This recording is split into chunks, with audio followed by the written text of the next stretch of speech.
नमस्कार। फिजिक्स के इस लेक्चर में आपका स्वागत है। आज का टॉपिक है हमारा स्पेशल थ्योरी ऑफ रिलेटिविटी, जिसका कंसेक्वेंस के रूप में एक टाइम डायलेशन आता है। आइंस्टाइन ने स्पेशल थ्योरी ऑफ रिलेटिविटी का कंसेप्ट दिया, जिसका कंसेक्वेंस के रूप में time dilation and length contraction के रूप में आता है। हम इस टाइम डायलेशन का आज एक्सप्लेनेशन देखेंगे। टाइम डायलेशन होता क्या है? तो सपोज आप एक एग्जाम्पल लीजिए। ट्विंस हैं, ट्विंस यानी दो भाई हैं, दोनों का एज सेम है। एक भाई का नाम है रोहित, एक का नाम है मोहित। मोहित जो है किसी मिशन के तहत वो स्पेसक्राफ्ट से स्पेस में चला जाता है। रोहित एंड मोहित। रोहित जो है वो अर्थ में ही है, वो रेस्ट में है, और मोहित स्पेस में चला जाता है स्पेसक्राफ्ट के थ्रू। 4 साल बाद या कुछ समय बाद मोहित स्पेस से वापस आता है। तो सपोज कीजिए कि पहले उन दोनों का एज, जब मोहित स्पेस में जा रहा था उसमें उन्होंने 12 साल देखा था, 12 ईयर्स के दोनों थे। तो मोहित सोचेगा कि हमने स्पेस में 4 साल बिताया है, तो ज़रूर मेरा भाई जो है वो 16 ईयर्स का हो गया होगा, क्योंकि हमने 4 साल बिताया है। लेकिन जब वो अर्थ पे आता है तो उन्होंने अपने भाई को 16 साल का नहीं पाता है, परंतु उससे ज़्यादा एज का पाता है। तो एक काफ़ी आश्चर्यजनक की बात हुआ कि जब दोनों का एज सेम था, जब मोहित स्पेस में चला गया, जब वापस आया तो दोनों ट्विन थे, यानी जुड़वा भाई थे। तो 4 साल बाद आया है तो ज़रूर 16 साल का होगा रोहित, वो अर्थ में है। लेकिन वो ऐसा नहीं होता है। ये किसके कारण होता है? ये टाइम डायलेशन के कारण होता है। यानी हम देखेंगे हम देखेंगे हम देखेंगे कि अगर रोहित ने जो है वो रेस्ट में है रोहित, और मोहित जो है वो मोशन किया है। तो हम ये देखते हैं कि जब कोई भी ऑब्जेक्ट लाइट की स्पीड के इक्वल होना बहुत मुश्किल है, क्योंकि हम लाइट के स्पीड को अप्रोच नहीं कर सकते हैं। तो nearly equal to light speed अगर बोलेंगे, मूव करे, लाइट के स्पीड के नियरली मूव करे, तो होता क्या है, उसके लिए टाइम स्लो हो जाता है। That means when object moves faster, time becomes slower. इसका मतलब ये है कि जो मोहित जो है, मान लीजिए रोहित जो है वो अर्थ में टी टाइम को डेल्टा टी ईयर्स गुजारा, डेल्टा टी कुछ भी हो सकता है, 4 ईयर्स 5 ईयर्स। और मोहित जो है वो डेल्टा टी नोट ईयर गुजारा। तो इन दोनों का बीच रिलेशन क्या है? क्योंकि जो रोहित है, रोहित के पास जो वॉच है, वो जो उसका घड़ी जो है वो डेल्टा टी दिखाता है। हालांकि जो मोहित के द्वारा जो है स्पेस में गया है, उसका जो क्लॉक है उसको डेल्टा टी नोट कुछ भी है। ऐसे हम एग्जाम्पल लिया 4 ईयर्स का। तो ये दोनों होना चाहिए, दोनों टाइम आपस में इक्वल होना चाहिए, delta T equal to delta T naught. But ये ऐसा नहीं होता है। ऐसा क्यों नहीं होता है? ऐसा होता है टाइम डायलेशन के कारण।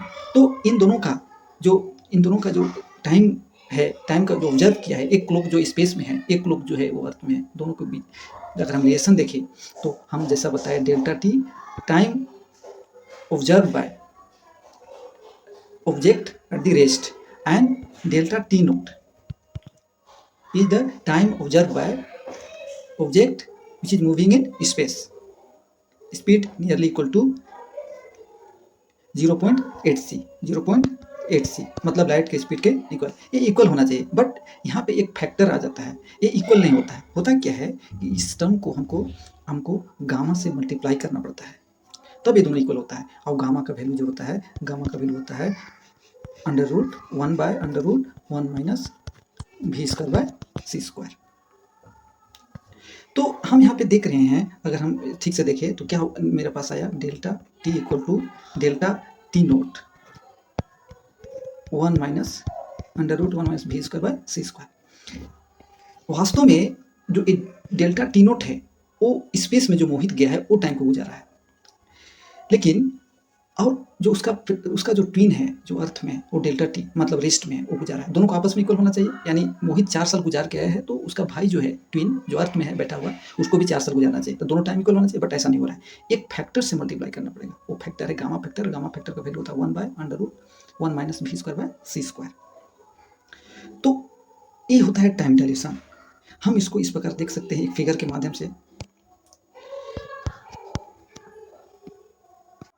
देखिए यहाँ पे दो ट्विन हैं, वो क्या करते हैं, दोनों ट्विन हैं, दोनों का एज सेम है। ये जो फर्स्ट जो है ये अर्थ में रह जा रही है, सेकंड जो है वो स्पेस में जा रही है स्पेसक्राफ्ट के थ्रू। तो इसका जो क्लॉक जो शो करेगा, जो भी टाइम एक ये वहाँ पे स्पेस में बिताएगी, इसका टाइम जो दिखाएगा, इसका जो क्लॉक है डेल्टा टी नॉट, अब इसका क्लॉक है जो डेल्टा टी। और दोनों के बीच रिलेशन क्या होगा, दोनों के बीच रिलेशन जो होगा, हम जो जैसा बताए, delta T equal to delta T naught divided by under root 1 minus V square by C square. देखिए at the end earthbound twin has age more than traveling twin। यानी ये पता चल रहा है कि जब उसका भाई जो वापस आता है तो वो पाता है कि उसका जो भाई है जो अर्थ में, वो क्या है, ज़्यादा एज का है। तो इसको बोलते हैं twin paradox.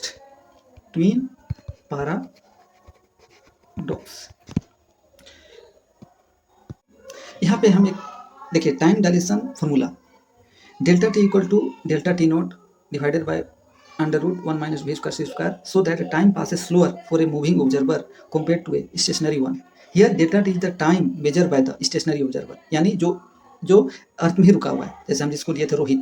Delta T not is the time measure by the moving observer, also called proper time. तो वो जो उसका स्पीड है, ऐसा कब हो रहा है, हर स्पीड के लिए हो सकता है। जब वो कोई व्यक्ति स्पेस में लाइट के स्पीड का नियरली या तो उसको अप्रोच करे लाइट के स्पीड को, तब एक घटना हो रहा है। आप इसमें देखेंगे,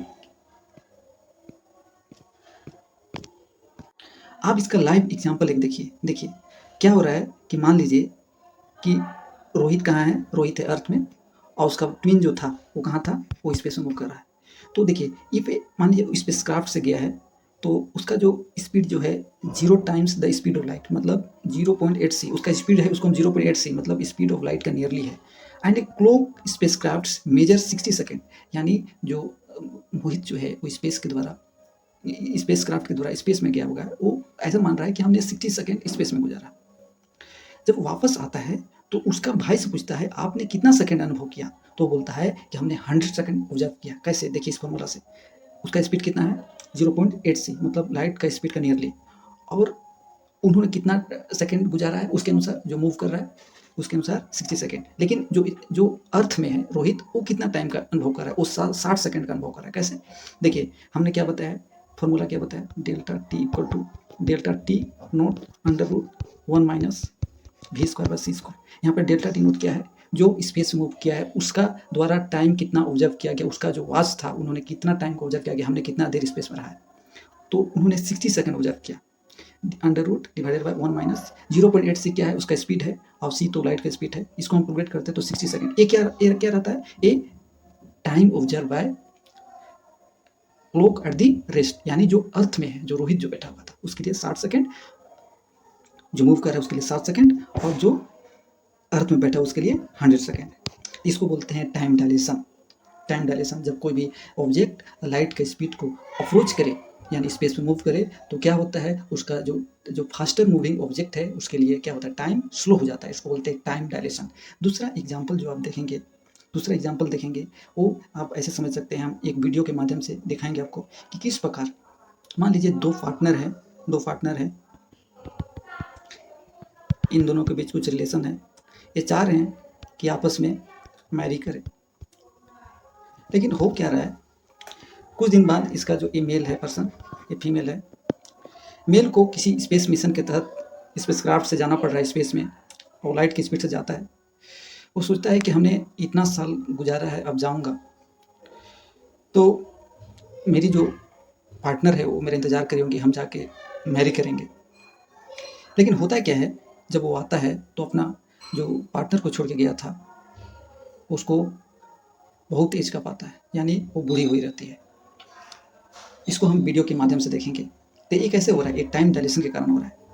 अगर मान लीजिए आपके पास ऐसे हम क्वेश्चन ले कि दो एज हैं, जिस मान लीजिए किसी को मैरी करना है और कानून के अनुसार बॉय और जो गर्ल है उसका एज नहीं हो रहा है जो एज चाहिए, तो उस एज को मेंटेन करने के लिए व्यक्ति को कहाँ जाना चाहिए, तो व्यक्ति को स्पेस में जाना चाहिए।